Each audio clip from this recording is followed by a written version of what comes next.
But Philadelphia is, strangely enough, plays extremely well against this Washington squad. They just dominate them on the offensive side, and I believe that they rally, make another win, and try to keep their playoff hopes alive. Philly's not making the playoffs, but they improved to 4-6 in this game. Steven Hughes, your prediction.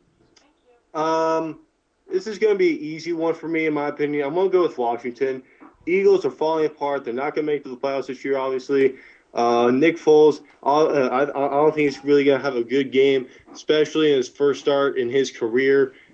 Pretty much coming into a game last week, really not doing a lot. He did have a passing touchdown, but that was really it. And then I told you guys about the interception for a touchdown that he gave up. Also, he was sacked in the end zone for a safety. So a lot of concerns already for against Nick Foles.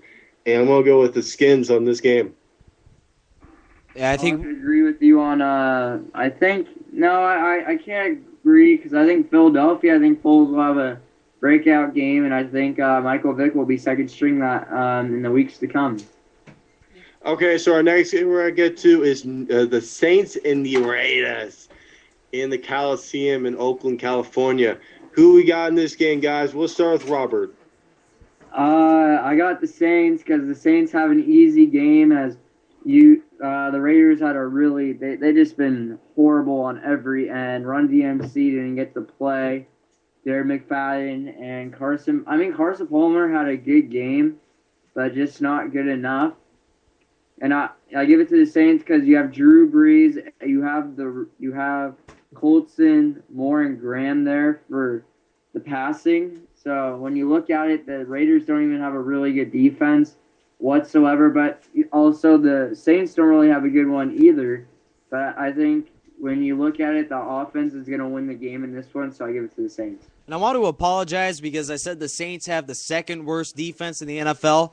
My apologies, they have the worst defense. But I believe they get more statistics against them, but rack up another win. As Oakland does indeed have a top half offense, and they can move the ball even against tough teams. They almost were able to beat the Atlanta Falcons in their own house earlier on this year. I choose New Orleans to continue their hot start. 5-5 will do wonders for this team. Now at 500, they'll be very, very dangerous. And Steven, real quick, who do you have in this game?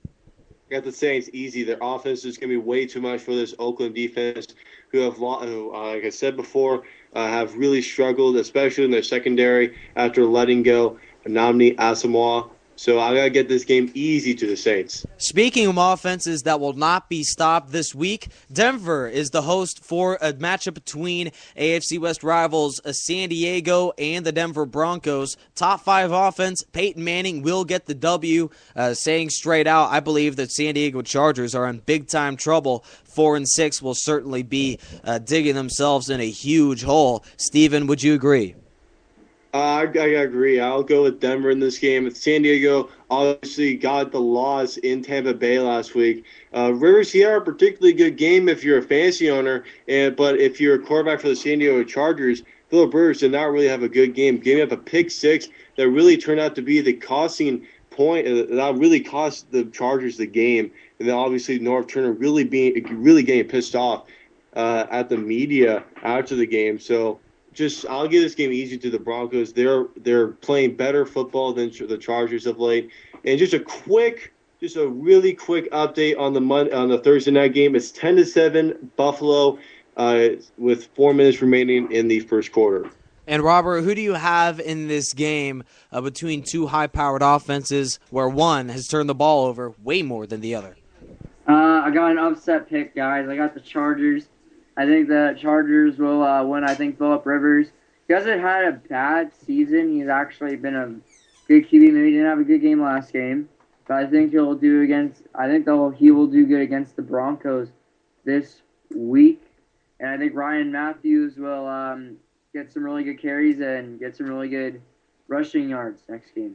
A terrible prediction, I believe, Robert. Oh, man, but we'll have to wait and see exactly what happens in that game. In Denver, should be very interesting, and obviously partly cloudy skies will bring a very impactful game in the AFC West. Steven, your next game is between two teams that are very hot in the AFC as well. Robert, that's yours. Yeah, Sorry, Robert. Yeah, excuse me. Indianapolis versus New England. These are two teams that are both 6-3, and the Colts, well, they've had a really surprising season. Andrew Luck becoming one. I think this guy is the best rookie QB against a QB that has been in the league for years, and maybe he'll have a couple of more years left in him. But with Andrew Luck, he hasn't been doing all that bad. I actually want to hear from Rice. What's your prediction?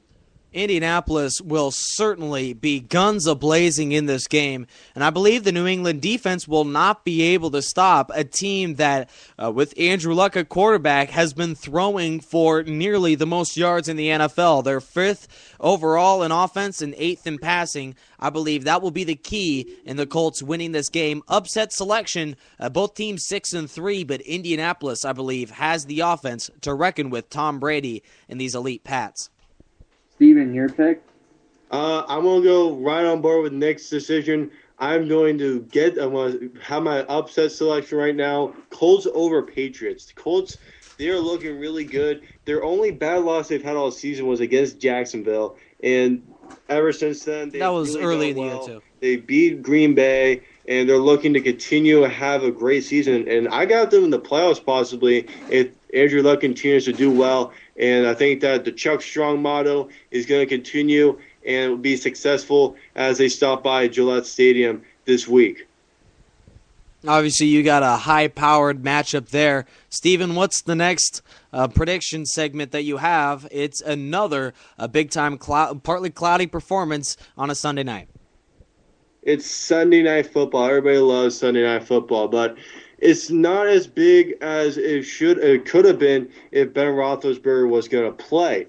Baltimore and Pittsburgh, a Sunday night game at Heinz Field.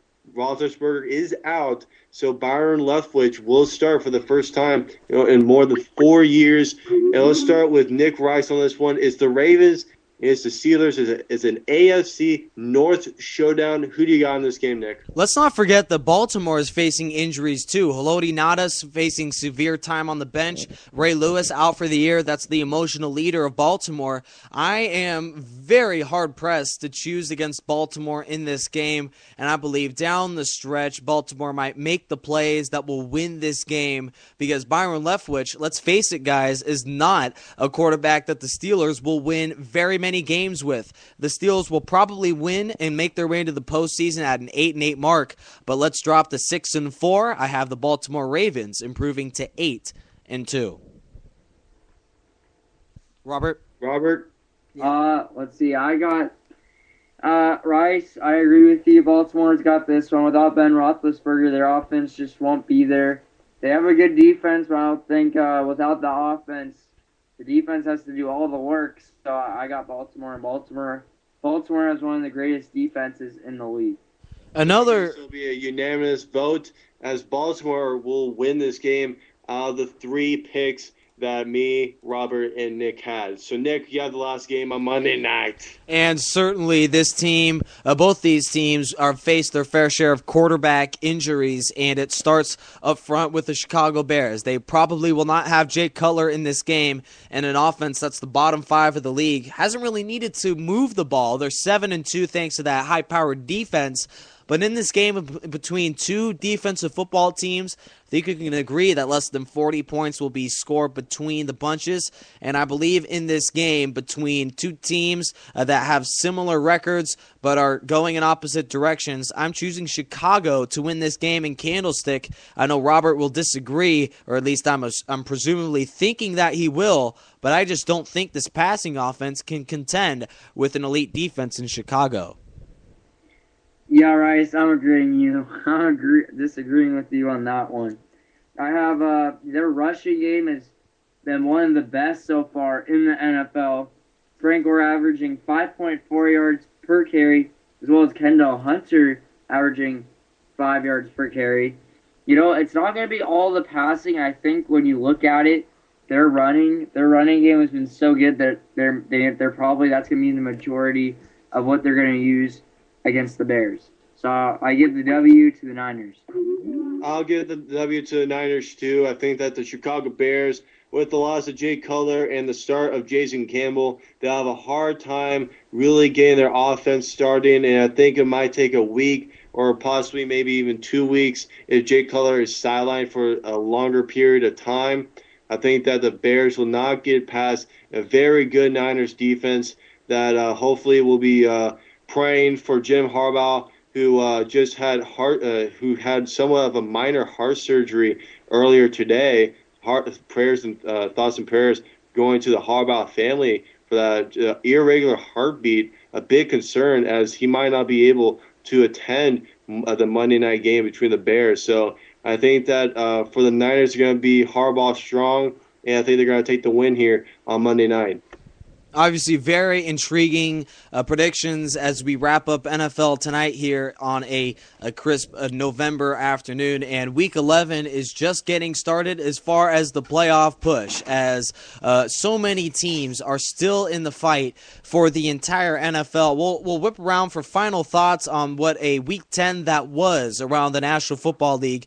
We didn't really get much to Week 10 games, and obviously we're looking forward to week number 11, but obviously games that will certainly decide this very impactful NFL season. Obviously, I know, Robert, you're going with that Niners tie in a sense. I believe that's the game that's going to decide the Niners' fate as far as having a first-round bye. They're just being pushed around too much out there. I think, Robert, in a way you would agree, even though you're choosing the Niners in that game.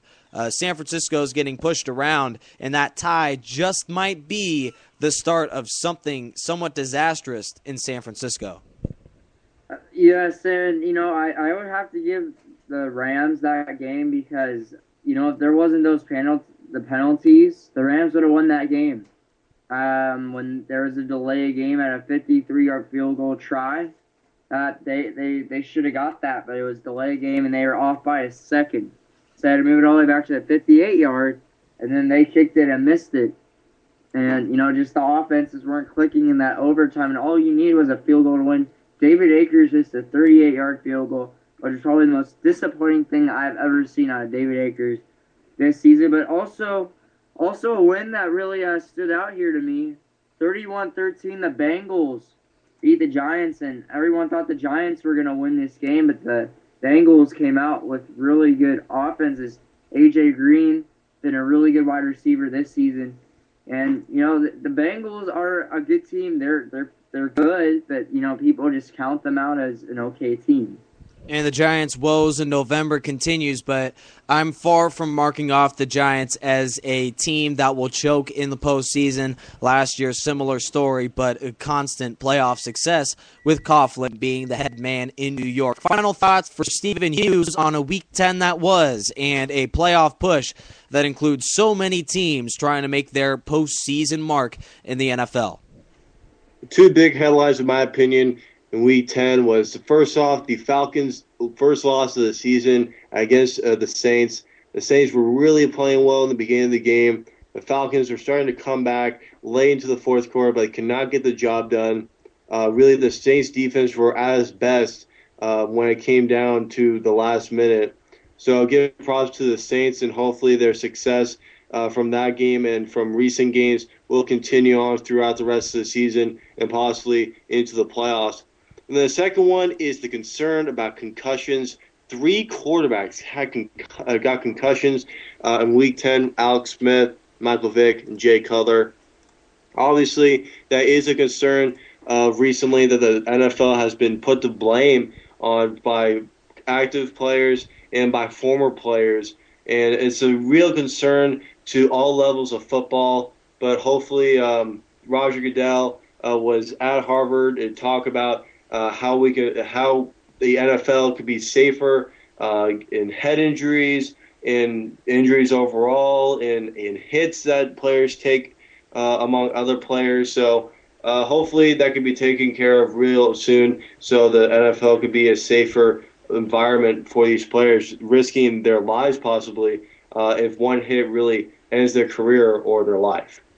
And obviously, player safety is the top concern around the National Football League. And speaking of top concerns here on the NFL tonight, we always want to bring you one last thought about the Thursday night matchup. This time, the Bills making their hay in this AFC East matchup. The Bills up